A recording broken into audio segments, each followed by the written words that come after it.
Your ability to influence and persuade will play a huge role in your ability to get what you want.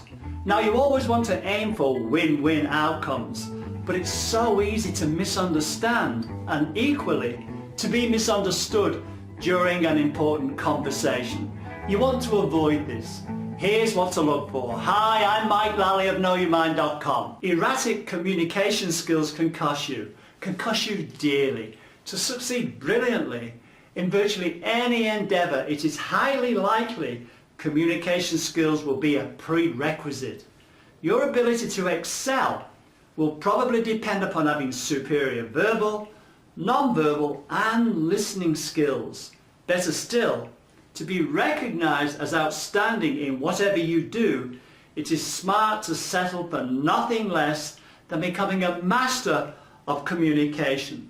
And one aspect of this is to avoid the pitfalls that cause misunderstandings. A breakdown in communication is often the result of a mismatch between rational thought and irrational beliefs.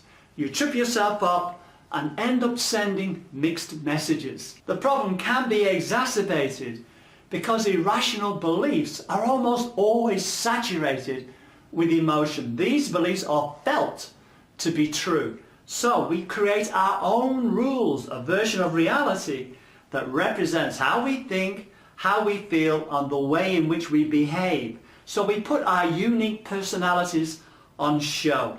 Unfortunately, we expect and assume other people will agree with our point of view, but often they can misunderstand the meaning and even totally disagree with the intent. Even though we prefer to believe we make perfect rational sense when we speak, this is not always the case, sadly. But the corollary is just as true. When we listen, we believe we fully understand what is meant. Of course we do. We rarely ask for clarification because we believe we fully understand. And we think we always second guess accurately anyway. But let's face it, most of us are usually far too busy preparing our response to listen properly. We make the mistake of assuming our own thoughts, ideas and feelings reflect everybody's reality and is readily accepted by other people. But bias creeps in. And it is your own cognitive bias that decides your critical thinking, and it is flawed. To avoid the pitfalls and become a master of communication, you need to ask great questions.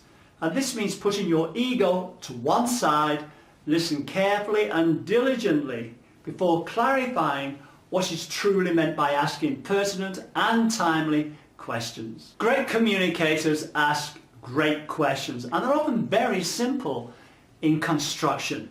Now let's say you do all this, what can still go wrong? Well, I'll answer that question in the next video in this series in a few days' time. That completes this part. Thanks for watching. Click on the image and I will send you some brilliant tips on how to communicate in a superior way. You can also go to KnowYourMind.com and let me know where I can send you some information I believe will be of benefit to you. Remember, you have many faces, many skills, many talents and some wonderful attributes and many choices. Keep in mind, questions, great questions, are the answer. So until we chat again, take care, cheerio for now.